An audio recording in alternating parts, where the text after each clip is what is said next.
Hello, you Awakening Wonders. Thanks for joining me today for Stay Free with Russell Brand. I think I'm called that. It's something like that. Listen, it's going to be a fantastic show. Thank you so much for the raid, Mug Club, Tim Paul, all of you, wherever you're watching this, YouTube, X, hey baby.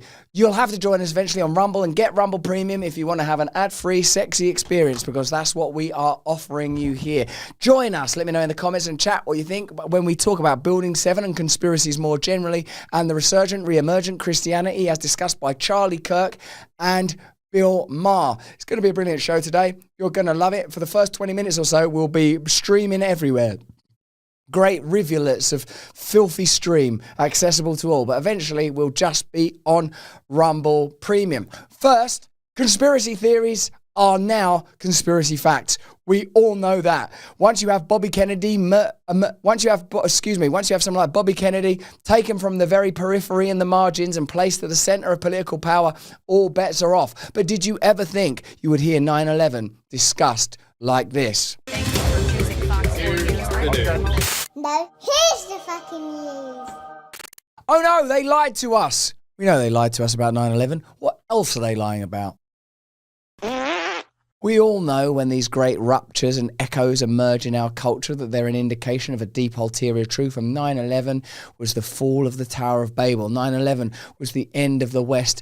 9/11 was the invention of a new type of terrorism that required intervention. It is likely laced with biometric data about the true culprit behind real global power. Once it was the neocons, then it was the neoliberals. Who is in charge of the world right now? And was it ever thus? Is there a deep, organised, evil intelligence behind the biggest events in world history? Let's have a look at that while we see our friend Benny Johnson talking to Senator Ron Johnson, just a couple of Johnsons enjoying their lives and having a chat about Building 7. Building 7 remains significant, of course, because the North Tower got hit by a plane, the South Tower got hit by a plane, and then this tower, out of sheer sympathy, in a Towers Lives Matter way, it blew itself up out of solidarity. Solidarity. What would you like to know about September 11th, the official story there, Senator? I'm always struck by Benny Johnson and how handsome and clean he is. Every time I see him, I think, if I was gay, I'd be gay with Benny Johnson. He's so clean. With Ron Johnson, I think, why are you doing this interview next to where you hang your coats up in the foyer? Well, start with Building 7.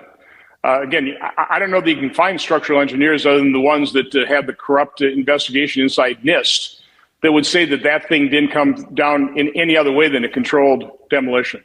Weird, isn't it, that we're talking about controlled demolitions, grassy knolls, conspiracy theorist words, spike protein. All these words that were once the nomenclature of the mentally ill are now entering into the realm of legislature and necessary information. They were lying about 9/11. They were lying about JFK. They're lying about UFOs. They're probably lying about ancient civilizations. They're probably lying about occultism and child sacrifice. The whole thing is actually held together on a matrix of total lies, isn't it? The whole thing's a lie.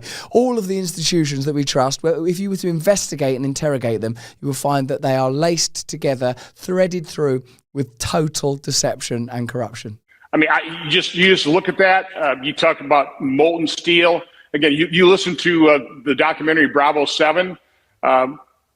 There's an awful lot of questions. Do you see as well the themes that we became familiar with during the pandemic? You can't talk about molecular biology and epidemiology. You're not a scientist. Follow the science. Well, we did follow science, didn't we? And we followed the scientists. And we found out that where they were leading us is to the very jaws of death and into incredible profits for Pfizer and Moderna. All of those voices that were lauded and those figures that were heralded and held up as examples were deceiving us and lying to us for the very reasons that you would intuit.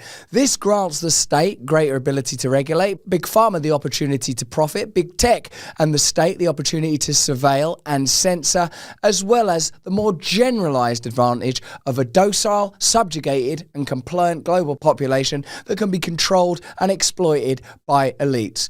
All of that was revealed, and if you tried to have that conversation, you were like people who way back in 2001, 2002 were saying, does steel melt at that temperature? And people were going, oh, what are you then? Are you an architect, are you? Do you understand? Are you a chemist? When did you suddenly learn when steel melts? And this leads us into that expert argument that rages to this day. Who are you to have an opinion? Who are you to care about this? Well, who do I have to be? Who do I have to be entitled to participate in the kingdom? It turns out that it's not by my merit or your merit or anyone's merit, but by the sacrifice of Christ Jesus that all of us enter into this conversation. And when you accept that you are loved and you are forgiven and you are powerful, you are not so easy to push around. If you're willing to die for what you believe in and accept that that's going to happen anyway, you are going to die. What are you going to die for? What you believe in or what you don't believe in? I just died just quietly like a mouse on a hospital bed, eking out my last few breaths.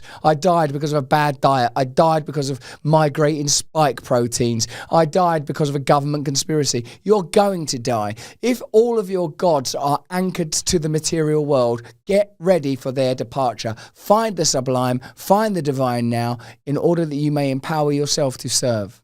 Who ordered the removal and then destruction of all that evidence? Totally contrary to any other firefighting investigation procedures. I mean, who ordered that? Who was in charge? I think there's some basic information. There's been a fire. We need to get to the bottom of how this fire started. Firstly, burn all the evidence and then find out how that fire started. Well, you started that fire, but where's the evidence? What? Hey, what are you doing? I'm burning it. What are we to be in? An endless loop of fires? What are we? Investigators pursuing the truth, or are we the prodigy? Where's all the documentation from the NIST investigation? No, there are a host of questions that I want, and I will be asking, quite honestly, now that my eyes have been opened up. I've talked to incredible eyes they are as well, Ron Johnson. Look at those piercing blue, lovely eyes that I looked into at the RNC. Now look upon with yet more favour. It's interesting, isn't it, that there are in fact people in the Senate and people in Congress that are interested in discovering the truth, but institutionally the imploding energy is towards the curtailing and controlling of information. The way it seems to me that legislators and people involved in making laws get controlled is through the personal appetites. The same way you control people in Hollywood, the same way you control people anywhere. If you can stimulate enough pleasure in people or enough fear in people, they're absolutely malleable. You know that yourself, don't you? That when your fear is heightened, you can't think straight. When your desire is overwhelming, you can't think straight. What we experience in extremis in the culture is generalized across it. We may not have been to Epstein Island or bombed about on Epstein's private jet, but all of us are compromised in shame by a culture that stimulates us into pornography. If you look at pornography, how do you feel about it? Fantastic. Do you feel fantastic, do you, when you finish? If you eat a bunch of bad food, stinking petroleum-dyed fodder, how do you feel afterwards? I know how you feel before it, because I know how you feel when you're going to get a little bowl of cereal and ice cold milk around it. Sometimes that's my God, getting that bowl of Raisin Bran and sitting and watching a sitcom. But actually, though, how do I feel after? How do I feel when I'm leaden and heavy, intoxicated, full of their bad information, their bad movies? Is any of it any good? Do you really have a good time when you go to the movies or go to the mall or go to a theme park? You know, that's why I took heroin the whole time. At least it actually fucking works. Former Congressman Kurt Weldon now, I will work with him to expose what he's willing to expose as well. Wow. So we may actually see hearings about this. In a way, if you try to fulfill yourself with worldliness by eating and drinking and fornicating and purchasing and pursuing status, it might work for you if you're a person that can tolerate low thresholds. But some of us, and you know if you're one of us, an addict, an alcoholic, a desperate zealot after the Lord, you will find that it's never enough, that you will need worship, that you will need those appetites to be truly fulfilled. Is this you? Is this you? Am I talking to you? And if you're one of them, in the end, all the worldliness will break down and you will have to take drugs or drink too much in order to bludgeon and quieten it down. And even that won't work in the end. In the end, all that will work for you is God. Indeed, the correspondence between Bill W., the founder of 12-Step Organizations, and Carl Jung focused on this point illustrated in Psalm 42 as the deer panteth after the brook, so my soul panteth after thee. The way that a hunted animal is looking for water, we are looking for the living water of our Lord, and if denied it, well, you'll take something in the arm or through the throat, you'll breathe in some chemical or inject some chemical, you'll do something because you have to have God. If this is you, let me know, because there is an answer for you. Wow. So we may actually see hearings about this.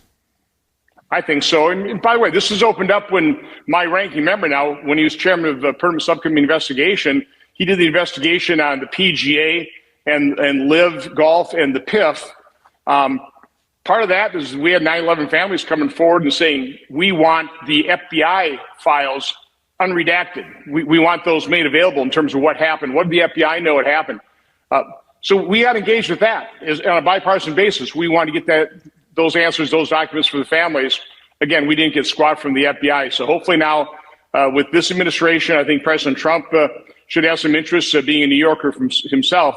What actually happened in 9/11? What do we know? What is being covered up? My guess is there's an awful lot being covered up in terms of what the American government knows about 9/11.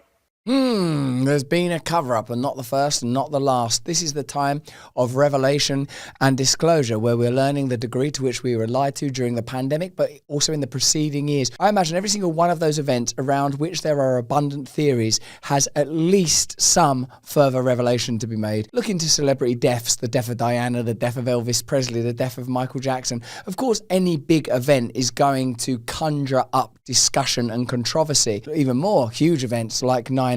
But we are living in a time of great revelation precisely because we are reorganizing our understanding of reality as we become new wine in new wine holders, ready and prepared to take this fight to a new level at a new pace, recognizing perhaps for the first time who the foe truly is. The same foe that keeps you dumb, distracted, malnourished and masturbating is the chuckling puppeteer that maneuvers dark threads behind global events. But that's just what I think. Why don't you let me know what you think in the comments and the chat.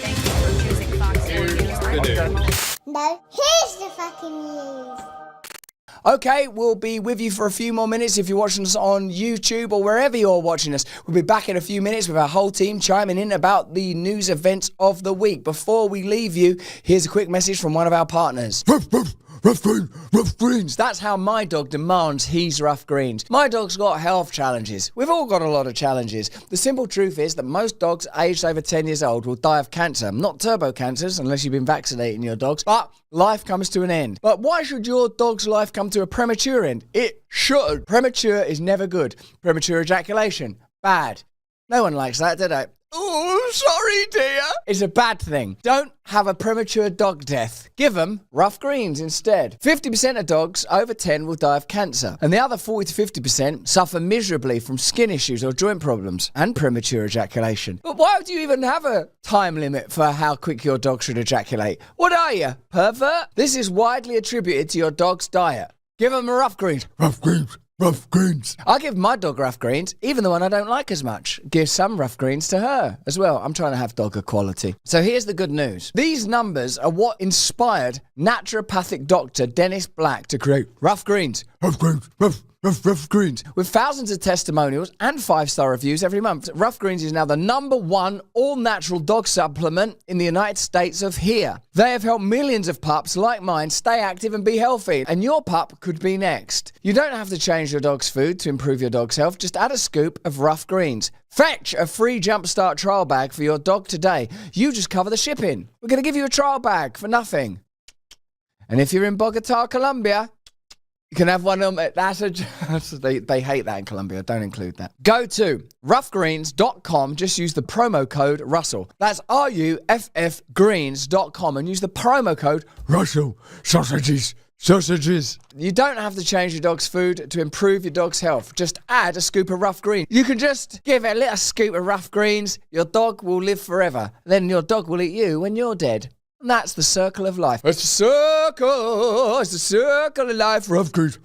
Click the link in the description if you're watching us on YouTube and get over to Rumble, where me and the team will be talking about a variety of extraordinary events this week. I'm very excited to discuss them with you. Trump announces some mad new flag.